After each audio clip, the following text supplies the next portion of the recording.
Bismillahirrahmanirrahim. Assalamualaikum warahmatullahi wabarakatuh. Innal hamdalillah nahmaduhu wa nasta'inuhu wa nastaghfiruh wa na'udzu billahi min shururi anfusina wa sayyiati a'malina. Man yahdihillahu fala mudilla lahu wa man yudlil fala hadiyalah. Asyhadu an la ilaha illallah wahdahu la syarikalah wa asyhadu anna Muhammadan abduhu wa rasuluh. Ya ayyuhalladzina amanu taqullaha haqqa tuqatih wa la tamutunna illa wa antum muslimun. Ya ayyuhan nasu taqu rabbakumul ladzi khalaqakum min nafsin wahidah wa khalaqa minha zawjaha wa batha minhuma rijalan katsiran wa nisaa'a wattaqullaha alladzi tasaaluna bihi wal arham innallaha kana 'alaikum raqiba. Ya ayyuhalladzina amanu taqullaha wa qulu qawlan sadida yuslih lakum a'malakum wa yaghfir lakum dhunubakum wa may yuti'illaha wa rasulahu faqad faza fawzan 'azima. Amma ba'du fa inna asdaqal hadithi kitabullah wa khairal hadi hadi Muhammadin sallallahu alaihi wasallam wa syarrul umuri muhdatsatuha wa kullu muhdatsatin bid'ah wa kullu bid'atin dhalalah wa kullu dhalalatin finnar. Ma'asyiral muslimin a'azanillahu wa iyyakum. Kita bersyukur kepada Allah Subhanahu wa taala pada hari ini, hari Jumat, yang Allah Subhanahu wa taala memberikan kita sebuah waktu yang dijelaskan oleh Nabi sallallahu alaihi wasallam merupakan waktu yang mustajab. Kita berharap kepada Allah Subhanahu wa taala dan berhusnudzon kepadanya. Di antara kita yang berdoa kepada Allah Subhanahu wa taala tadi menjelang maghrib atau mungkin habis asar menjelang maghrib, Allah Subhanahu wa taala kabulkan doanya. Dan apabila ada yang tidak berdoa, semoga Allah Subhanahu wa taala memberikan dia kesempatan untuk berdoa kepada Allah Subhanahu wa taala. Karena Nabi sallallahu alaihi wasallam bersabda, "Man lam yas'alillaha yaghdab alaih." Barang siapa yang tidak berdoa meminta kepada Allah, Allah murka padanya. Seakan-akan dia tidak butuh kepada Allah. Padahal dia adalah hamba Allah Subhanahu wa ta'ala dan Allahus Samad. Allah tempat meminta segala sesuatu. Di antara bentuk penghambaan kepada Allah Subhanahu wa ta'ala adalah berdoa. Dan di antara doa, dikabulkannya doa itu adalah mengangkat tangan. Dengan mengangkat tangan itu Allah Subhanahu wa ta'ala malu kepada hambanya yang mengangkat tangan, dan dia, yaitu Allah Subhanahu wa ta'ala, tidak mengijabahi doa tersebut. Maka sesungguhnya ketika seorang hamba itu diberi nikmat oleh Allah Subhanahu wa ta'ala untuk bisa berdoa, itu lebih baik daripada dia bisa berdoa tersebut. Ya. Dan tidak ada doa yang kita panjatkan kecuali di dalamnya terdapat keinginan untuk dikabulkan oleh Allah Subhanahu wa ta'ala. Terutama keinginan yang bersifat duniawiyah. Ya. Di antara kita mungkin ingin mobil mewah, rumah mewah, atau mungkin bisa berhaji atau umroh bertahun-tahun sampai mau Allah wafatkan. Maka itu semuanya bisa insyaallah ta'ala bisa terlaksana dengan doa. Selain doa juga adalah berusaha. Ya. Kadang orang yang kaya raya belum tentu dia bisa berhaji bertahun-tahun. Bahkan dia terlalu sibuk dengan harta dunianya dia, sehingga tidak tidak ingat dengan Allah Subhanahu wa Ta'ala. Kadang hamba dengan hartanya yang sedikit itu, Allah beri nikmat, dia bisa berhaji atau berumroh bertahun-tahun lamanya. Masya Allah. Itu adalah dua perbedaan harta. Apabila pemegangnya saleh, maka harta itu juga akan ikut saleh. Oleh karenanya harta banyak itu akan semakin berkah apabila diinfakkan ke jalan Allah Subhanahu wa Ta'ala, diinfakkan ke majelis ta'lim, masjid terutama, ya, untuk memakmurkan masjid. Karena Allah Subhanahu wa Ta'ala berfirman, innama ya'muru masajidallahi man amana billah. Nah, di antara tanda keimanan kepada Allah Subhanahu wa Ta'ala adalah memakmurkan masjid, ya, lembaga pendidikan, pondok pesantren, apalagi pondok pesantren yatim piatu. Masya Allah, itu adalah jalan-jalan yang Allah Subhanahu wa Ta'ala terangkan kepada kita, mana harta-harta yang digunakan untuk jihad fisabilillah dan mana-mana harta yang digunakan untuk fisabilis syaitan. Sebulan yang lalu saya dalam perjalanan ke sebuah pesantren di Bogor. Balik darinya, saya bersama salah satu jamaah di salah satu masjid di Lubang Buaya. Pernah dia diutus oleh perusahaannya itu untuk training selama 3 minggu, kalau nggak 3 bulan, di Singapura. Nah, di sana itu ada sebuah Las Vegasnya Singapura, Asia lah. Itu. Nah, kemudian dia iseng-iseng untuk bertanya. Jadi dia waktu itu mau masuk, tetapi hanya sekedar pakai sandal jepit, kaosan, sama celana jeans. Tidak boleh masuk. Tidak boleh masuk. Akhirnya balik lagi ke hotel, kemudian pakai sepatu, pakai celana bahan tersebut, kemudian pakai jas, boleh masuk. Nah, dia iseng-iseng tanya, kira-kira siapa sih yang paling besar itu orang yang judi di tempat tersebut? Ternyata orang Indonesia. Satu malam habis 5 miliar. Antum bayangin, 5 miliar kalau kita pegang itu jadi apa, Pak? Kalau saya jadi pesantren, pondok megah, besar, pesantren juga. Nah, seperti itu. Uang kalau pemegangnya nggak soleh, ya jadinya seperti itu. Ya, jadinya seperti itu. Sia-sia uang sebanyak itu. Makanya pernah saya buat sebuah permisalan. Dia bisa beli rumah mewah, mobil mewah, ya, tapi dia tidak bisa membeli kain untuk menutup aurat istrinya, anak perempuannya. Nah, kira-kira uang yang semacam itu uang yang diberkahi atau tidak? Al jihad fisabilis syaitan, jihad di dalam jalannya syaitan. Semoga Allah Subhanahu wa Ta'ala menjauhkan dari harta yang tidak manfaat. Amin ya rabbal alamin.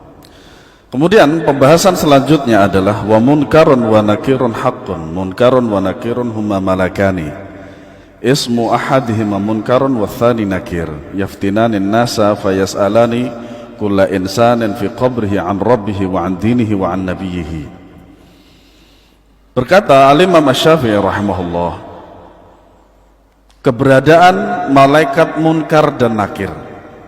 Nah, nama ini tidaklah asing bagi kita. Malaikat munkar dan nakir. Maksudnya adalah bahwa munkar dan nakir adalah malaikat. Keduanya menguji manusia, bertanya kepada setiap individu manusia di dalam kuburnya mengenai Tuhannya, agamanya, dan nabinya. Inilah 3 pertanyaan penting nanti yang ditanyakan oleh 2 malaikat ini di kuburan. Man rabbuka? Siapa Rabbmu? Wa man nabiyyuka? dan siapa nabimu, wa ma dinuka, dan apa agamamu. Kelihatannya sepele. Jawaban dari pertanyaan ini itu kita dapat ketika kita masih hidup.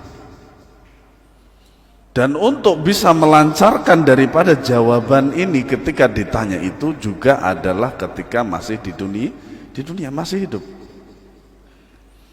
Karena diceritakan di sebuah hadis, ya, bahwasanya ya, ada dua orang yang ditanya. Yang pertama adalah ditanya siapa Rabbmu, apa agamamu, dan siapa nabimu. Itu bisa jawab. Akhirnya apa? Diberikanlah dia nikmat di dalam kuburan tersebut dan sampai kepada apa? Kepada surga. Dan satu lagi, kuburan yang satu lagi ditanya siapa Rabbmu, apa agamamu, dan siapa nabimu. Dia hanya sekedar ketawa, ha saja, tidak bisa menjawab. Akhirnya dia mendapatkan azab dan fitnah kuburan, dan sampailah dia kepada neraka jahanam, wal'iyadzubillah. Mungkin dalam pikiran kita tiga pertanyaan ini sangat mudah nantinya, jadi tidak perlu untuk mempelajari. Wallahi, demi Allah tidak. Demi Allah tidak. Belum tentu kita bisa menjawab pertanyaan ini. Makanya ketika kita di dunia, salah satu cara untuk bisa menjawab daripada pertanyaan ini adalah memahami dari tiga ini, tentang Allah, tentang nabinya, dan tentang agama Islam. Nah, kalau kita rujuk dalam sebuah kitab apakah yang dimaksud dalam tiga pertanyaan ini? Usul Tsalatsah, tiga landasan utama, karya Syekh Muhammad bin Abdul Wahhab rahimahullah ta'ala. Mengerti tentang Allah itu siapa, kemudian bagaimana cara kita mengetahui Allah subhanahu wa ta'ala, melalui dengan tauhid rububiyah, tauhid uluhiyah, dan asma wa sifat. Dengan memahami tiga ini, kita akan bisa memahami Allah dengan mudah. Makanya para ulama menjelaskan tentang tiga tauhid ini adalah untuk memudahkan kaum muslimin memahami Allah subhanahu wa ta'ala. Yarhamukallah. Bukan untuk mempersulit. Bukankah dengan jawaban yang terperinci itu akan semakin mudah suatu permasalahan untuk dilaksanakan? Ya. Makanya dengan mengerti Allah subhanahu wa ta'ala, ya, dan itulah yang disebut dengan ma'rifatullah, mengetahui Allah subhanahu wa ta'ala. Ma'rifatullah itu yang sahih, ya. Mengerti Allah, zatnya bagaimana, bukan berarti memikirkan zatnya, tidak, ya. Yaitu dengan tauhid rububiyah, uluhiyah, dan asma wa sifat. Kemudian dengan tentang Muhammad Rasulullah sallallahu alaihi wasallam. Oleh karenanya mungkin sebagian kita tidak faham apa itu Muhammadun Rasulullah, syahadat Muhammad Rasulullah. Konsekuensinya ada 4. Ta'atu fima amar, ya, yaitu mentaati apa yang diperintah oleh beliau sallallahu alaihi wasallam. Wajtinabu ma naha anhu wa zajar, kemudian menjauhi apa saja yang dilarang oleh beliau sallallahu alaihi wasallam. Kemudian tasdiqu fima akhbar, ya, mempercayai apa saja yang datang dari beliau. Kemudian wa alla ya'budullaha illa bima syara', dan tidak beribadah kepada Allah subhanahu wa ta'ala kecuali dengan syariat yang beliau bawa. Nah, ini adalah 4 konsekuensi daripada syahadat Muhammad Rasulullah sallallahu alaihi wasallam. Tidak itu saja. Mengenai, ya, tentang Muhammad Rasulullah ini adalah tentang apa? Tentang sunnah-sunnahnya terutama. Kita pelajari dalam kitab-kitab hadis. Bagaimana beliau sallallahu alaihi wasallam ketika berwudu. Bagaimana beliau sallallahu alaihi wasallam ketika mandi, ketika salat, ketika muamalah dengan istrinya, ketika muamalah dengan orang-orang kafir, muamalah dengan sesama muslim, itu semuanya sudah lengkap. Oleh karenanya Allah Subhanahu wa taala berfirman, "Al-yauma akmaltu lakum dinakum." Sehingga beberapa bulan setelah turunnya ayat ini Allah wafatkan beliau. Yang menandakan bahwasanya ketika turun ayat ini semua syariat sudah selesai. Wahyu sudah terputus dengan terputusnya Nabi Shallallahu alaihi wasallam. Kemudian memahami Al-Quran, memahami agama Islam itu dengan dalil. Ya. Oleh karenanya apa? Kalau tidak ada dalil, kita nggak usah melakukan sesuatu. Kalau ada dalil, bagaimana para sahabat radhiyallahu anhum mereka menjalankan, melaksanakan daripada dalil ini. Inilah yang disebut dengan pemahaman para salafus saleh. Kenapa demikian? Karena para sahabat radhiyallahu anhum mereka adalah orang yang paling mengerti tentang Al-Quran dan Sunnah serta pengamalannya. Yang mereka lihat langsung dari siapa? Rasulullah Shallallahu Alaihi Wasallam. Makanya pemahaman sahabat itu adalah pemahaman yang paling selamat, terbaik, jauh dari yang namanya takalluf, membebani diri. Makanya Umar ibn al-Khattab radhiyallahu anhu mengatakan, nuhina anit takalluf. Ya, kami dilarang untuk membebani diri. Nah, tiga landasan utama ini, ya, tiga landasan utama ini tidak mungkin akan kita bisa jawab dari pertanyaan malaikat mungkar dan nakir itu kalau tidak kita pahami, pelajari dengan baik ketika kita di dunia dan masih hidup. Ya. Yang mempelajari saja kadang nggak jadi jaminan kalau nggak betul-betul bersungguh-sungguh dan memahami dengan baik. Ya. Dan jangan dibayangkan bahwasanya pertanyaan ini mudah untuk dijawab, tidak. Itu sangat berat sekali. Ya. Semoga Allah Subhanahu wa taala memberikan kita kemudahan untuk bisa menjawabnya. Nah, adapun malaikat mungkar nakir dalam sebuah hadis dari Abu Hurairah radhiyallahu anhu, ia berkata bahwa Rasulullah sallallahu alaihi wasallam bersabda, "Idza qubira al-mayyitu aw qala ahadukum atahu malakani iswadani azraqani yuqalu li ahadihim al-munkar wal akharu an-nakir." Nah, sekarang di dalam hadis ini hadisnya sahih insyaallah. Ya, hasan. Apabila mayit atau salah seorang dari kalian sudah dikuburkan, makanya kata Nabi sallallahu alaihi wasallam, akthiru hadhimil ladzat, hadimil ladzat. Perbanyaklah mengingat-ingat penghancur nikmat, yaitu kematian. Ya. Kita tahu Syekh Ali Hasan Al-Halabi hafizahullah taala beberapa minggu yang lalu wafat. Jadi saya itu minta kepada Syekh Malik Husain Sya'ban hafizahullah ta'ala, karena kita masih dalam corona dan tidak mungkin beliau keluar dari Yordania. Akhirnya dalam kajian-kajian itu beliau kajiannya hanya bisa dengan lewat Zoom atau online.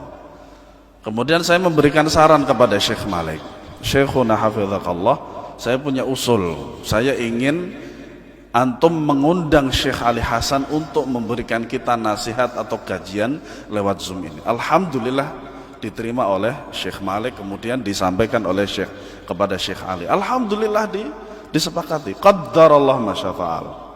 Kita ketemu hanya 2 kali. Seharusnya Kamis kemarin itu, minggu ketiga itu kita harus bertemu dengan beliau. Ternyata Allah memanggilnya, ya, mewafatkan beliau dengan sakit corona. Innalillahi wa inna ilaihi raji'un. Rahimahullahu ta'ala, seperti itu. Kematian nggak ada yang tahu. Salah seorang dari kalian sudah dikuburkan, ia akan didatangi dua malaikat hitam dan biru.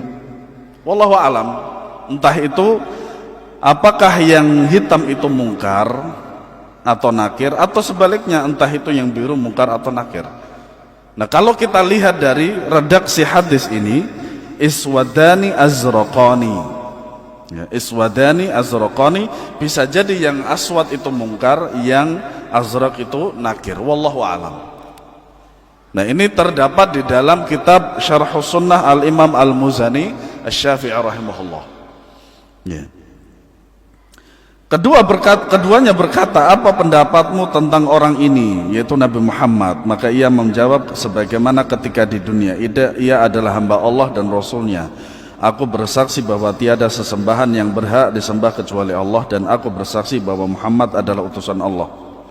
Keduanya berkata, kami telah mengetahui bahwa kamu dahulu telah mengatakan itu. Kemudian kuburannya diperluas 7 kali 70 hasta dan diberi penerangan dan dikatakan tidurlah. Ini bagi siapa saja yang bisa menjawab. Ya. Dia menjawab, ya, sahibul qabr tadi, aku mau pulang ke rumah untuk memberitahu keluargaku. Keduanya berkata, tidurlah sebagaimana tidurnya pengantin baru. Tidak ada yang dapat membangunkannya kecuali orang yang paling dicintai sampai Allah membangkitkannya dari tempat tidurnya tersebut. Ya. Ini bagi orang yang bisa menjawab, man rabbuka wa man nabiyuka wa madinuka. Bagaimana dengan orang yang tidak bisa menjawab, atau orang-orang munafikun atau orang-orang kufar, waliyadzubillah. Apabila yang meninggal adalah orang munafik, ia menjawab, aku mendengar orang yang mengatakan, aku pun mengikutinya dan saya tidak tahu. Keduanya berkata, kami berdua telah mengetahui bahwa kamu dahulu mengatakan itu. Dikatakan kepada bumi, himpitlah dia. Maka dihimpitlah jenazah tersebut sampai tulang rusuknya berserakan, dan ia akan selalu merasakan azab sampai Allah bangkitkan dari tempat tidurnya tersebut. Waliyadzubillah. Ini dua permisalan dan hadis ini hasan. Ya. Makanya Syekh mengatakan, fahina ma yudha'ul insanu fi qabrihi wa yatawalla anhu ashabahu yas'alu fi al-hal fan nabiy sallallahu alaihi wasallam qala lima dufina al-mayyit qala istaghfiru li akhikum wa salu lahu tathbit fa innahu al-ana yus'al wa dhalika ba'da dafni mubasharatan.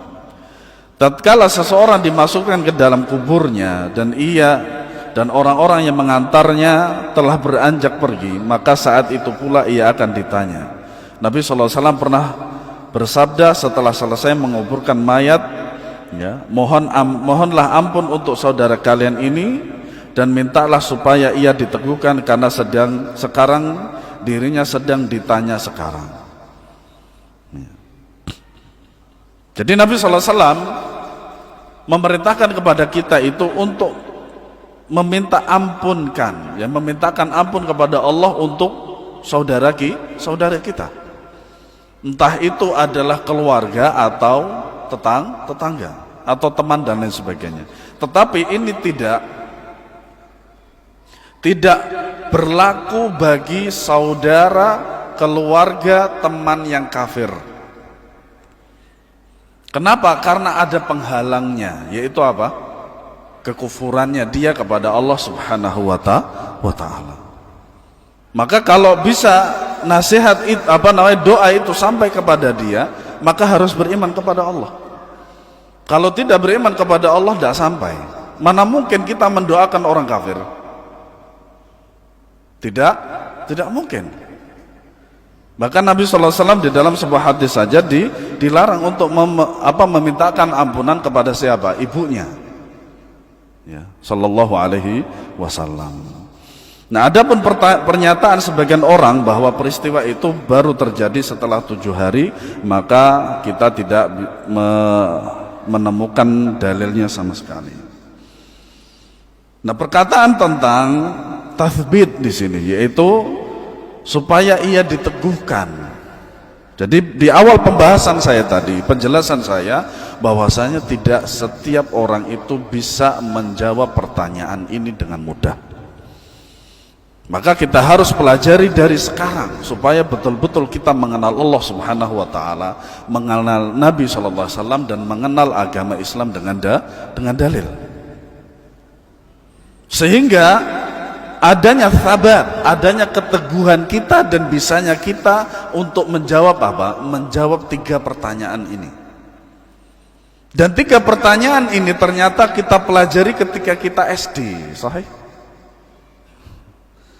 Para jamaah yang tua-tua, bener nggak? Yang umurnya lebih daripada 60 tahun siapa? Nah, ini pertanyaan SD kita. Dan ini pertanyaan adalah pertanyaan mudah dalam pikiran kita, tetapi cara menjawabnya tidak begitu mudah. Belum tentu bisa kita aja jawab nanti di kuburan, bukan sekarang. Kalau sekarang mudah. Kalau sekarang mudah. Nah, katanya ini pertanyaan ini sudah dibocorkan. Sudah lama sekali. Sudah lama dibocorkan dan tahu kunci jawabannya, tapi belum tentu dia bisa menjawab dengan benar. Makanya Allah Subhanahu wa taala berfirman, "Yuthabbitullahu alladhina amanu bil qawli tsabiti fil hayatid dunya wa fil akhirati wa yudhillullahu adh-dhalimina wa yaf'alullahu ma yasha." Allah meneguhkan iman orang-orang yang beriman dengan ucapan yang teguh itu dalam kehidupan di dunia dan di akhirat, yaitu bisa menjawab pertanyaan tersebut. Ya. Nah, kalau ujian kan biasanya kalau dikasih jawaban seneng nggak itu? Seneng. Kayak Syekh Muhammad Mukhtar Asy-Syanqiti rahimahullahu taala. Jadi suatu saat beliau itu ngawas ujian di Universitas Islam Madinah. Ada salah seorang mahasiswa iseng nanya kepada beliau, "Syekh, jawabannya ini apa?" Dikasih tahu sama Syekh. Setelah itu dipanggil oleh rektor. "Kenapa Syekh antum memberikan jawabannya?" Beliau membawakan dalil. Idza su'ila 'an ilmin faqatamahu uljima yaumil qiyamati bilijamin minan nar. Apabila seseorang ditanya tentang sesuatu dan dia itu menyembunyikan, maka dia akan dikekang di neraka dengan kekanan neraka. Takut Syekh ditanya. Nah, kita 3 pertanyaan ini sudah dibocorkan 1400 tahun yang lalu. Dan jawabannya pun kita juga sudah tahu, tapi belum tentu nanti kita bisa menjawab dengan benar. Nah. Wa 'anil Bara' ibn Azib anna Rasulullah sallallahu alaihi wasallam qala al-muslimu idza su'ila fil qabri yashhadu an la ilaha illallah wa anna Muhammadar Rasulullah fadzalika qauluhu yuthabbitu Allahu alladhina amanu bil qawli tsabit fil hayatid dunya wa fil akhirah. Ya. Dari Al-Bara' bin Azib radhiyallahu anhu, Rasulullah sallallahu alaihi wasallam bersabda, "Jika seorang muslim ditanya di dalam kubur, ia akan berikrar bahwa tidak ada sesembahan yang berhak disembah selain Allah dan Muhammad adalah utusan Allah, maka inilah tafsir daripada ayat tersebut." Ya. Dan menurut salah satu penafsiran dalam ayat di atas, Allah akan meneguhkan orang beriman di dunia selama ia hidup dan di akhirat ketika ditanya di dalam kubur. Ya. Itu adalah penjelasan daripada yuthabbitullahu alladhina amanu bil qawli tsabiti fil hayatid dunya.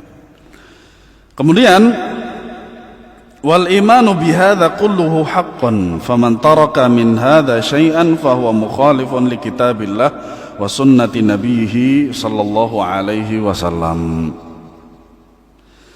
Dan beriman kepada semua hal tersebut adalah hak yang telah disebutkan oleh Al-Imam Asy-Syafi'i rahimahullahu ta'ala, mulai daripada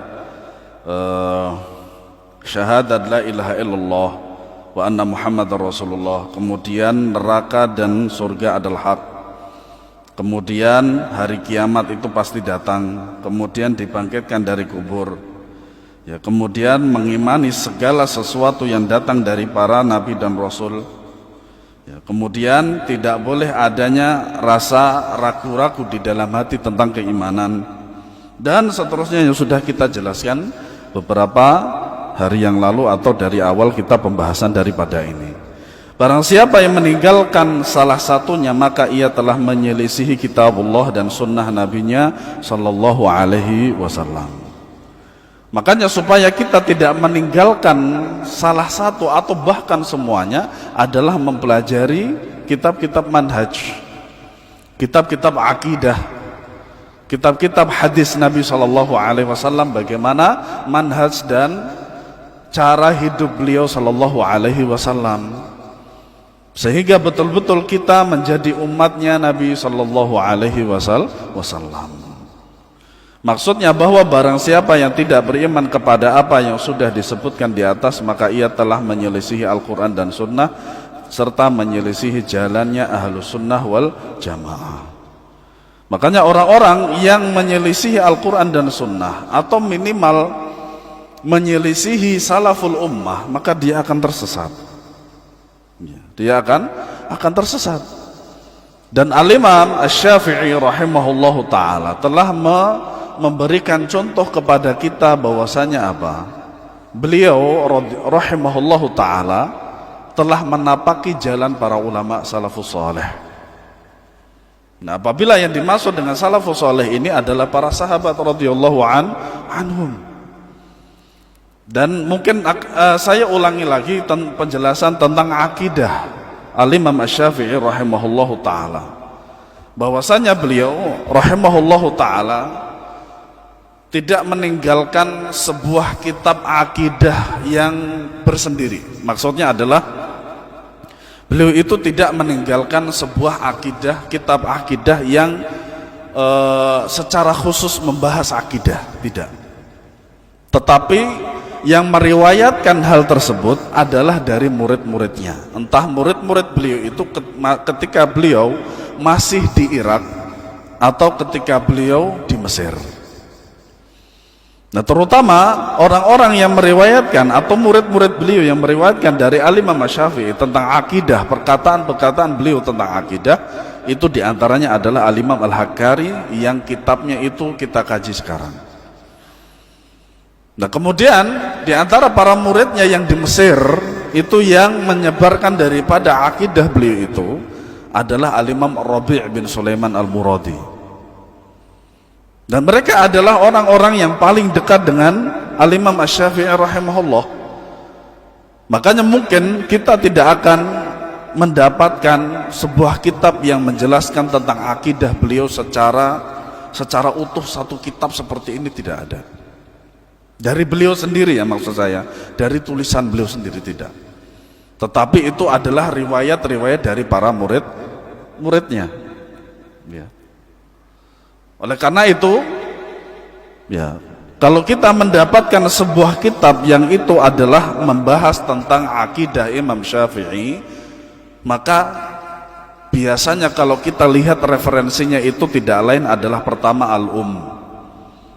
ya, kedua Ar-Risalah, ketiga Jima'ul Ilm, kemudian banyak sekali kitab-kitab hadis para Al-Imam Asy-Syafi'i rahimahullahu ta'ala.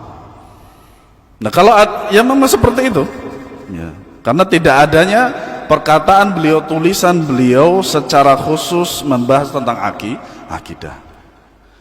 Nah, beliau rahimahullahu ta'ala itu banyak sekali menjelaskan kepada kita tentang usul hadis ya, atau usul fikih, kemudian juga tentang tafsir hadis atau fiqhul hadis.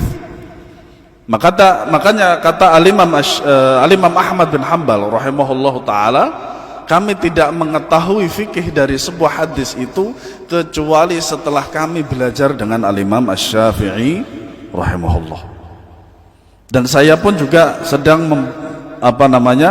membahas manhajul Imam Asy-Syafi'i fi itsbatil aqidah, manhaj dan akidah Al-Imam Asy-Syafi'i yang ditulis oleh Syekh Muhammad bin Abdul Wahhab Al-Aqil, salah seorang dosen di Universitas Islam Madinah. Dan itu bukunya lumayan tebal, dan kalau saya lihat referensi yang ada yang ditulis oleh beliau itu adalah mengambil daripada kitab-kitab Al-Imam Asy-Syafi'i yang ada. Ar-Risalah, Al-Um dan lain sebagainya, An-Nasikh wal Mansukh itu dan lain sebagainya. Kemudian daripada riwayat daripada apa? Daripada para murid-muridnya. Makanya pada dasarnya Al-Imam Asy-Syafi'i rahimahullahu taala itu tidak ada niat untuk membuat mazhab. Tidak ada niat. Tetapi kalau kita lihat pengertian dari mazhab itu adalah metode atau cara dalam memahami kitabullah dan sunnah Nabi SAW dari segi fikih, atau kita kenal dengan ibadah. Nah, sehingga dengan metodenya Al-Imam Asy-Syafi'i yang memadukan antara ahlur ra'yi, pendapat akal, yang ketika beliau rahimahullah ta'ala belajar dengan Al-Imam Muhammad bin Hasan Asy-Syaibani rahimahullah, dengan Al-Imam Malik dengan qawaidut tahdits, metode hadisnya itu, sehingga dipadukanlah antara ahlur ra'yi dengan qawaid tahdits. Nah, kemudian ketika beliau meninggalkan Irak pada tahun 198 Hijriah, di akhir 198 Hijriah beliau ke Mesir.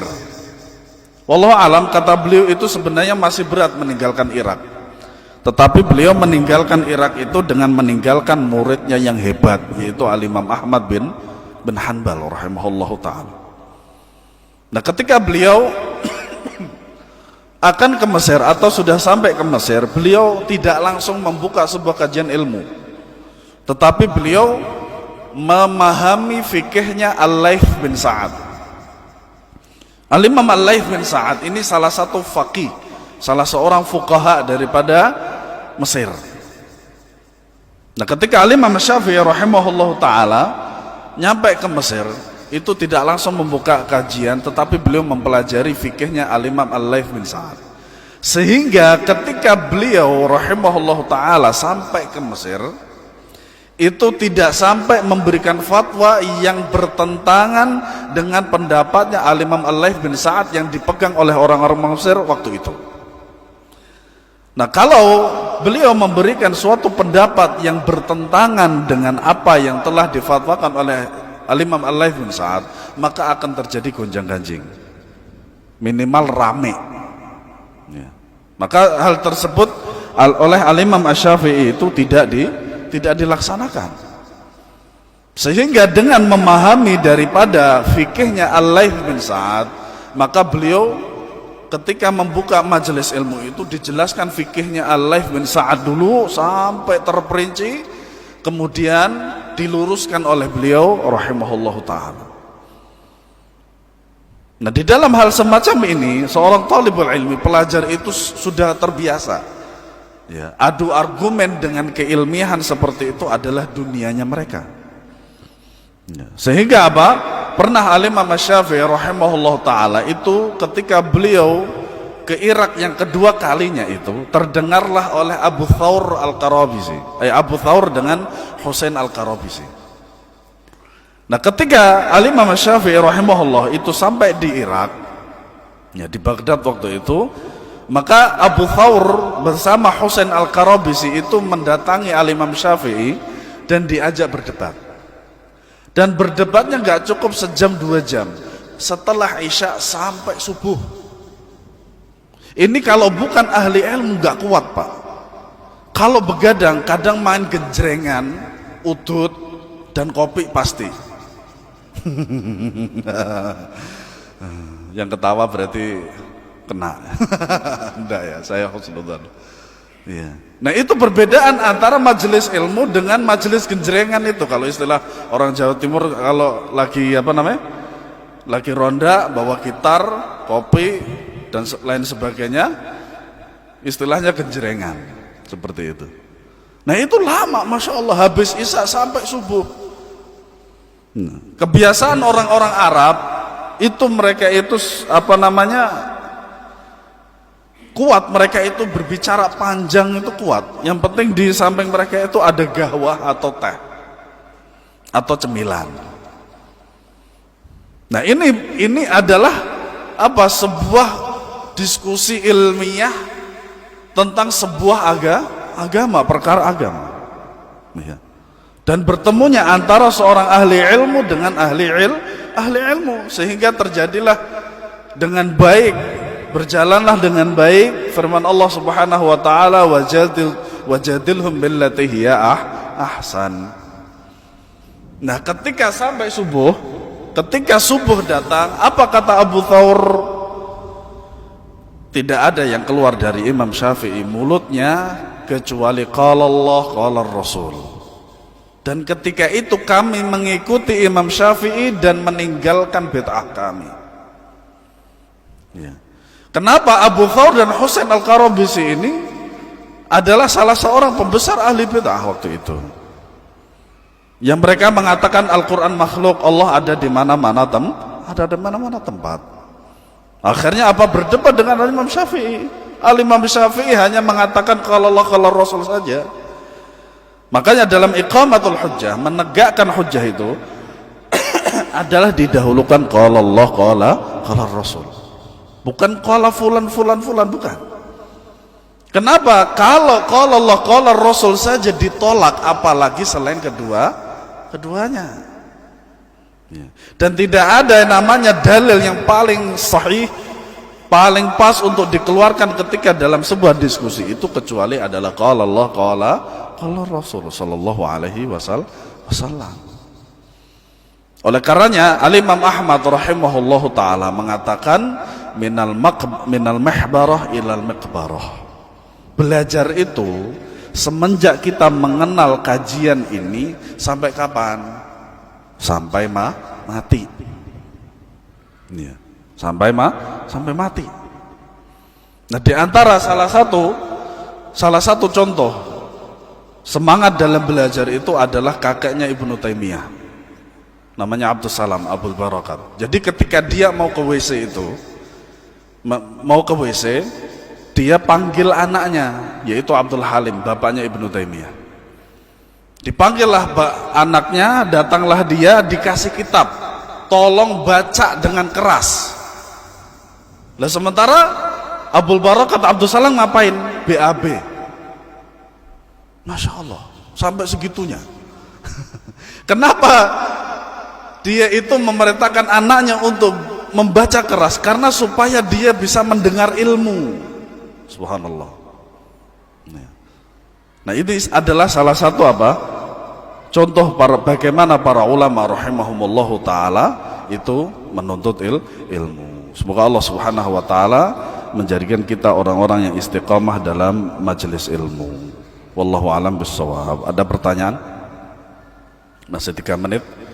Insyaallah untuk kajian saya yang Desember pekan kedua kan, saya pekan kedua dan keempat libur. Saya masih di kota saya di Nganjuk, daurah, ada daurah 1 minggu di sana. Jadi kalau saya libur itu ya saya daurah. Saya pulang, pertama adalah kangen sama emak saya, yang kedua adalah daurah. Jadi bukan untuk senang-senang. Liburan saya di situ. Liburan saya menemui emak saya dan kajian. Nah, monggo kalau ada pertanyaan.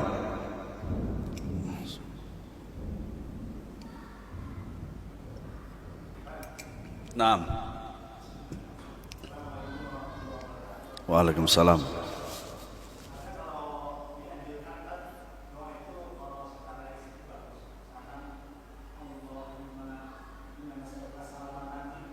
Ya. Tidak ada, Pak. Tidak ada. Dan alhamdulillah kita sudah dimudahkan oleh Allah Subhanahu wa taala melalui tangannya Syekh Sa'ad bin Wahab Al-Qahtani di dalam kitab Hisnul Muslim, dan juga kumpulan doa oleh Al-Ustadz Yazid bin Abdul Qadir Jawas hafizahullah taala. Nah, di situ jelas sekali riwayat-riwayat daripada doa-doa tersebut. Ya, lebih baik kita merujuk dengan kitab-kitab tersebut. Kalau antum pengen lebih lengkap lagi adalah bukunya Syekh Sa'ad bin Wahab Al-Qahtani.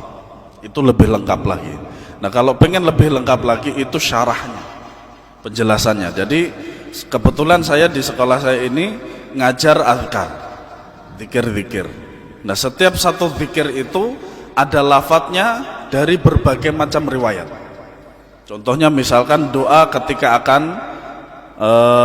tidur. Dalam satu bab itu ada sekitar 3 sampai 4 doa.